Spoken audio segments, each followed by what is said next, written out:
નમસ્કાર, હું છું હિના અને આપ જોઈ રહ્યા છો ઇન્ડિયા ન્યૂઝ ગુજરાતના મહત્વના સમાચાર. સમાચારની શરૂઆત કરીએ હવે સૌપ્રથમ અમદાવાદથી. તો રાજકોટ જિલ્લાના જસદણ ખાતે આટકોટમાં માતૃશ્રી ડીબી પટેલ એજ્યુકેશન ટ્રસ્ટ ઉપક્રમે છાત્રાઓમાં અંધશ્રદ્ધા નિવારણાર્થે ભારત જન વિજ્ઞાન જાથાનો ચમત્કારોથી ચેતો લોક જાગૃતિ કાર્યક્રમ સફળતાથી સંપન્ન થયો હતો.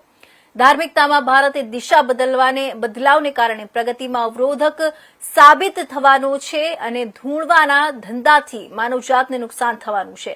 ધૂણવું એ માનસિક બીમારીની વ્યાખ્યામાં આવે છે. જાથાનો 1,70,000 કાર્યક્રમમાં આટકોટ પોલીસ સ્ટેશનની પ્રશંસનીય કામગીરી હતી. કાર્યક્રમનું વૈજ્ઞાનિક પદ્ધતિથી ઉદઘાટન ટ્રસ્ટી અર્જુનભાઈ એલ રામણીએ કરી લોકોને અંધશ્રદ્ધામાંથી બહાર આવવા અનુરોધ કર્યો હતો. છાત્રાઓએ વિજ્ઞાન અભિગમ કેળવી સમાજ રાષ્ટ્રમાં ભાગીદારી કરવી જોઈએ, ધૂણવાથી સાવધાન રહેવા અપીલ કરી હતી.